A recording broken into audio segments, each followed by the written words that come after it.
Voyons la deuxième partie d'une lettre de motivation efficace. Alors, quelques conseils rédactionnels, donc vous allez le comprendre, là nous sommes plus sur la forme, nous étions dans la partie vidéo précédente sur le fond. Il faut être bref et concis, une page maximum, 5 à 6 paragraphes, pas plus, peut-être 7 si vos phrases sont courtes. Faites bien attention à l'orthographe, comme d'habitude, faites des phrases courtes, utilisez de préférence le passé composé, le futur, le présent. Évitez les formules affectives en fin de lettre.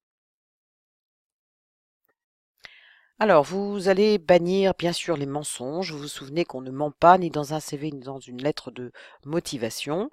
Les prétentions salariales ne sont pas à aborder dans la lettre de motivation et même si l'annonce à laquelle vous répondez le demande, vous vous en sortirez par une phrase du type quant aux prétentions salariales, je vous propose de les évoquer de vive voix lors de notre entretien. Vous n'évoquez pas vos problèmes personnels. Si vous n'êtes pas disponible immédiatement, vous ne l'indiquez pas non plus. Vous vous rappelez que vous demandez un emploi ou un stage, que vous ne demandez pas l'aumône. Et enfin, vous dactylographiez votre lettre, sauf si on vous précise lettre manuscrite. Sachez que certains recruteurs ont recours encore à des graphologues pour étudier votre caractère. Ce n'est pas une science exacte, mais c'est encore assez répandu. Avant la formule de politesse ou après le paragraphe moi, vous n'oublierez pas la petite phrase vous voudrez bien trouver mon curriculum vitae si joint à ce courrier. Voilà en termes de présentation, alors vraiment formelle, comment présenter votre lettre de motivation. Donc la partie comment dire, carte de visite en haut à gauche, le nom le nom de la personne à qui vous écrivez, son poste, son entreprise, son adresse, le lieu, la date, et ensuite votre lettre. Concernant les formules de politesse, voilà ce que je peux vous conseiller. Je vous prie d'agréer ou bien je vous prie d'accepter, madame ou monsieur évidemment, l'expression de mes salutations distinguées ou bien l'expression de mes sincères salutations. Vous pouvez aussi utiliser je vous prie de recevoir, madame ou monsieur, l'assurance de toute ma considération ou bien je vous prie de croire madame ou monsieur en l'assurance de ma considération distinguée et vous signez. Autre formule de politesse, dans cet esprit, je vous prie d'agréer, donc ça c'est la petite phrase de transition avec le nous, vous vous rappelez, qui est la dernière partie de la lettre de motivation. Je vous remercie de votre attention et vous prie d'agréer, blablabla. Dans l'attente de vous rencontrer prochainement, je vous prie d'agréer, et ainsi de suite. Alors, concernant tout spécialement nos jeunes diplômés, quelques petits conseils.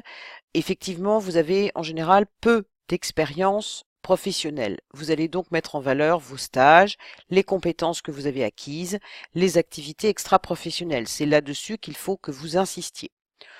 Vous pouvez aussi, par rapport à votre manque de maturité, et pour cause, quand on a 20 ans, 22 ans ou 23 ans, en général, on n'a pas tout à fait la même maturité qu'une personne de 50 ans.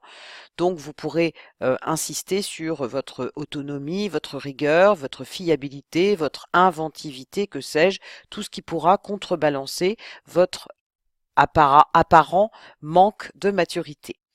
Vous ne tirez pas parti de l'entreprise, hein, vous n'exprimez pas le fait de j'aimerais bien travailler chez vous, comme ça je pourrais apprendre à. Vous restez modeste aussi parce que l'entreprise ne vous attend pas a priori, hein. J'ai déjà vu des lettres de motivation où la personne écrivait vous n'aurez qu'à vous féliciter de m'embaucher parce que vous pourrez ainsi, grâce à moi, blablabla. Restez modeste. Donc rappelez-vous, vos points forts en tant que jeune diplômé, c'est votre motivation et c'est aussi vos diplômes.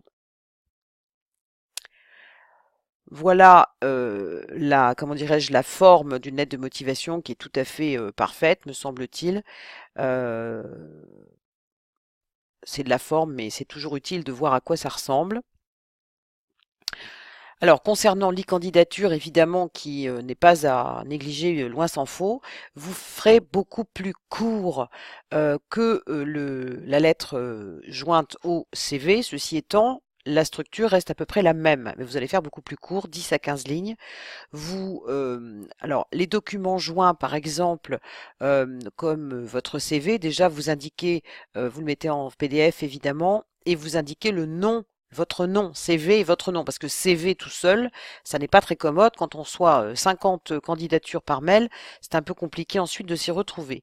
Vous pouvez aussi, si vous craignez que éventuellement la pièce jointe ne passe pas, l'intégrer à la fin de votre mail. Vous perdrez toute votre mise en page, mais au moins les principaux éléments y seront et vous l'indiquerez. Bon, ça se fait parfois.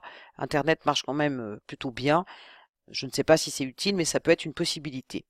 Et vous n'oublierez pas donc dans la rubrique objet de mettre candidature spontanée ou bien réponse à annonce numéro machin chose et à l'attention de Madame Trucmuche.